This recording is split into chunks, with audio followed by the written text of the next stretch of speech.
What's going on, guys? I'm up bright and early to talk about the Oscar nominations. They just dropped, and I'm here to give you my quick thoughts on them. It's not going to be every single category, it's just the ones that I have an opinion on. But if you want to see my full list of predictions on what I think will win and what I want to win, that will be in the link in the description. But I'll mostly be talking about some of the snubs and some of the surprises of the nominations this year. So let's jump right into it with cinematography. We have Blade Runner 2049, Darkest Hour, Dunkirk, Mudbound, and The Shape of Water. I just want to say congratulations to Rachel Morrison, who is the first ever female cinematographer for her work in Mudbound. She crafted such a beautiful film. I could not be happier that she was nominated. But I do believe that the person that will be going home with the trophy is Roger Deakins. And you remember a few years ago where Leonardo DiCaprio was having all of those memes sent to him and made about him, about the fact that he couldn't get his hands on an Oscar no matter how hard he tried.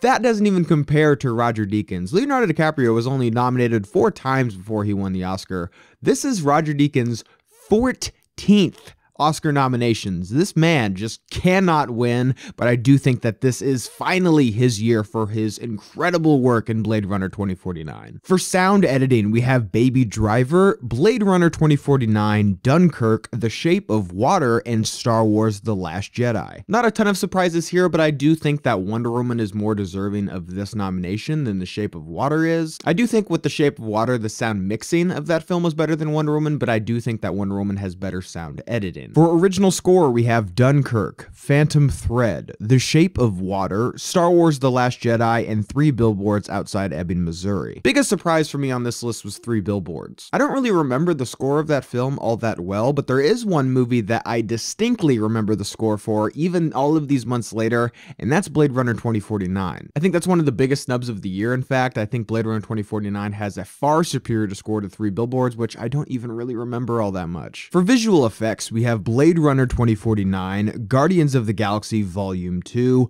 Kong Skull Island, Star Wars: The Last Jedi, and War for the Planet of the Apes. The biggest surprise for me on this list was Kong Skull Island. In my opinion, I don't think that the effects in that film were as good or as in high numbers as Valerian and the City of 1000 Planets. Kong Skull Island does have good special effects, don't get me wrong, but Valerian is that whole movie is centered around the visual effects, and they're pretty mind-blowing, to be honest. But even if it did get nominated, let's be honest, War for the Planet of the Apes is going to run home with this Oscar. For film editing, we have Baby Driver, Dunkirk, I, Tonya, The Shape of Water, and 3 Billboards Outside Ebbing, Missouri. Again, the biggest surprise of this was 3 Billboards. I really think that Get Out not being nominated for this is a travesty. But even if it was nominated, I still think that this is a pretty close race between Baby Driver and Dunkirk. In my opinion, Baby Driver should probably win, but who knows. For makeup and hairstyling, we have Darkest Hour, Victoria and Abdul, and Wonder. This category is the biggest surprise out of all of the nominations. This is a terrible list. Darkest Hour was expected. I totally understand that. But the fact that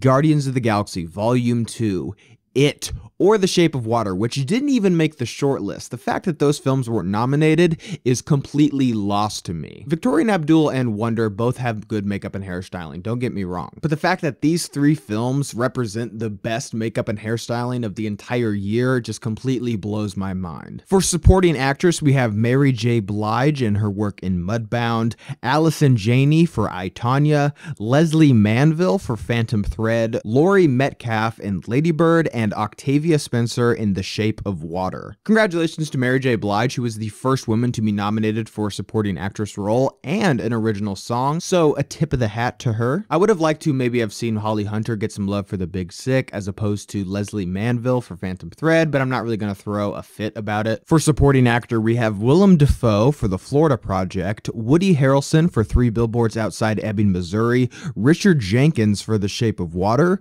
Christopher Plummer for All the Money in the World, and Sam Rockwell for 3 Billboards Outside Ebbing, Missouri. This list of nominations I'm not too happy about. I really just don't think that Woody Harrelson should have been nominated for this film. I think instead of Woody Harrelson, Michael Stuhlbarg, who was in 3 Best Picture winners this year, should have been nominated for Call Me By Your Name, because he was absolutely fantastic in that film. But if not him, maybe Armie Hammer for Call Me By Your Name. I just hate when one movie gets 2 nominations in the same category. It's just like, come on.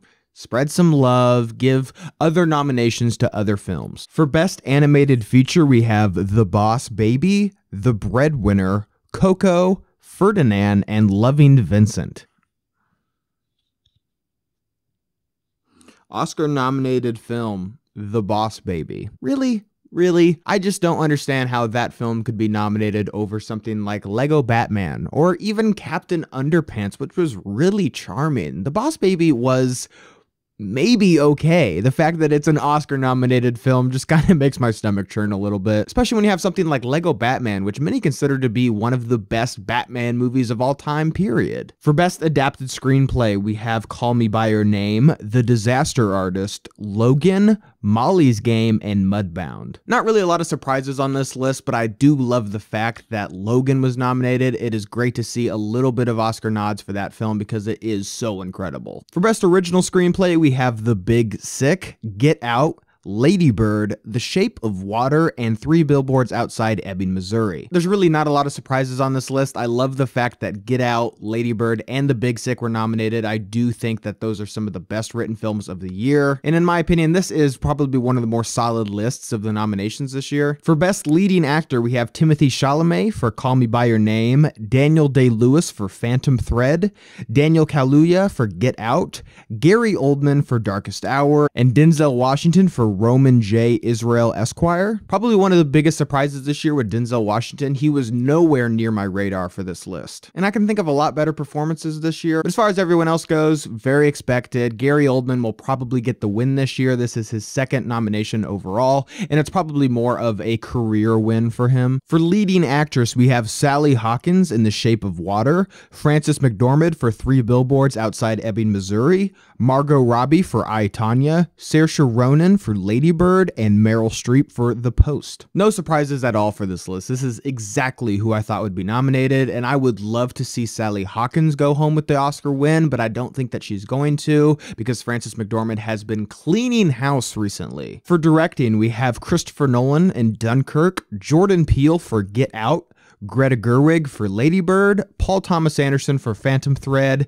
and Guillermo del Toro for The Shape of Water. Personally, not too surprised by this list. I'm pretty happy with it overall. Just worth pointing out that there are 2 heavy hitters that weren't necessarily snubbed, but are worth mentioning, mostly being Martin McDonagh for 3 Billboards and Steven Spielberg for The Post. I could not be happier with the fact that Jordan Peele and Greta Gerwig were nominated. A female hasn't been nominated in this category in 8 years, and Greta Gerwig is only the 5th female director to be nominated in this category for all time. Really happy that they're on this list, but I do think that Guillermo del Toro's work in The Shape of Water will probably get the trophy. And for Best Picture, we have Call Me By Your Name, The Darkest Hour, Dunkirk, Get Out, Lady Bird, Phantom Thread, The Post, The Shape of Water, and 3 Billboards Outside Ebbing, Missouri. I had said earlier that if Get Out wasn't nominated for Best Picture, I would throw an actual temper tantrum. Thank God I don't have to do that because it was nominated. Yay! I do have to say I'm a little disappointed that Darkest Hour was chosen for Best Picture. I do think that it is kind of a boring and a pretty safe pick. I would have liked to have seen maybe The Florida Project or even Mudbound get nominated because I do think that both of those films are not only better than Darkest Hour, but significantly better. And especially The Florida Project. I wish that film would have gotten more love for the Oscars this year because that's such an incredibly beautiful film. Well, that does it for today, guys. Let me know down below what you think should win in each category. Leave your thoughts and opinions down below. And as always, guys, thank you so much for watching today. I hope you liked today's video. And if you did, click the link down below and subscribe to my channel for more reviews and related things. Guys, thank you so much for watching and see you next time.